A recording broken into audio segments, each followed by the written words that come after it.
conviction. Les geôliers, ce sont les gardiens de la prison.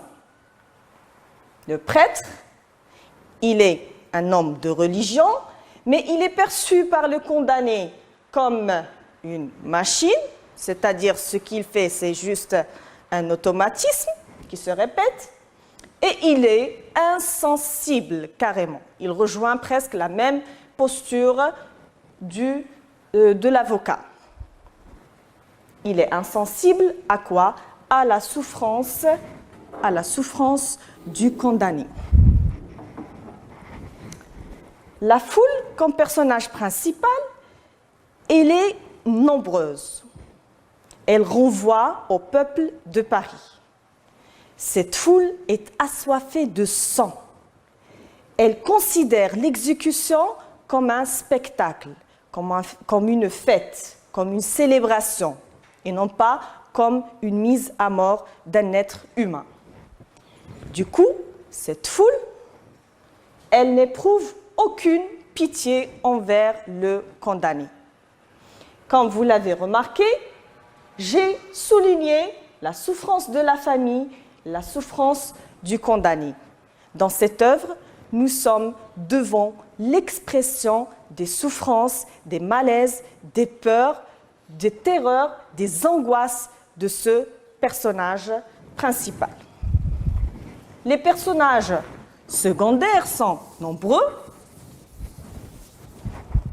à commencer par les juges qui vont juger, qui vont prononcer le verdict, les magistrats, le directeur de la prison, l'huissier, le bourreau, les forçats et le frioche. Pour vous expliquer le frioche, qui fait partie de l'argot de l'univers des prisonniers, une langue familière restreinte et réduite à un groupe restreint, spécifique.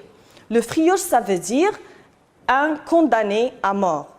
Alors, ce frioche, c'est un condamné à mort qui va remplacer le premier condamné à mort, personnage principal. Il va le remplacer le jour de son exécution, puisque notre héros va être transporté vers la place de grève, à la conciergerie de la conciergerie vers l'hôtel de ville pour être exécuté sur la place de grève. Et le deuxième condamné à mort, le frioche, qui va le remplacer à Bicêtre dans sa cellule et qui va attendre encore quelques semaines pour être exécuté, pour refaire le même trajet que notre personnage principal. Les thèmes de l'œuvre. Les thèmes abordés dans l'œuvre sont multiples. Nous soulignons la peine de mort, puisqu'elle est présente depuis le début jusqu'à la fin, puisque c'est le thème principal, c'est la prise de position même de l'écrivain. Il dénonce cette peine de mort et il cherche à l'abolir. Comment? En exprimant justement la souffrance et l'attitude physique autant que morale de ce personnage.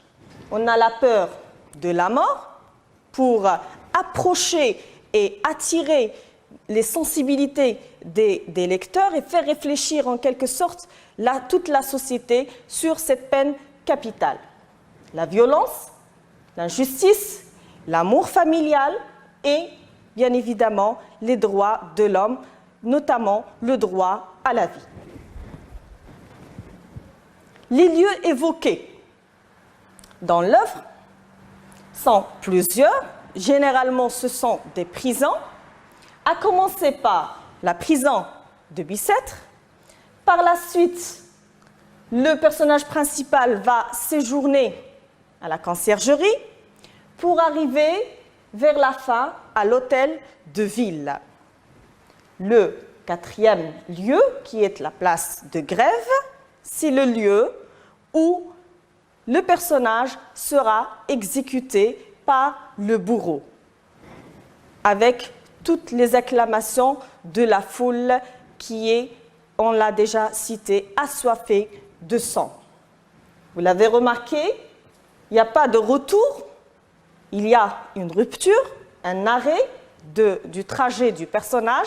Et donc là, c'est la fin de la vie de ce personnage et donc la fin aussi de l'écriture de ce roman à thèse, puisque tous les chapitres sont un monologue, sont un journal intime écrit par le condamné pour partager avec le lecteur toutes les souffrances qu'il a endurées depuis que le jugement de condamnation à la mort a été prononcé.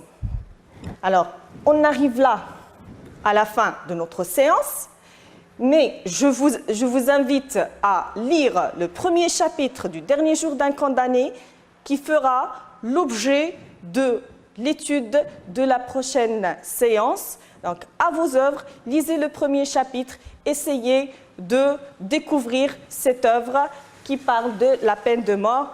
Et merci.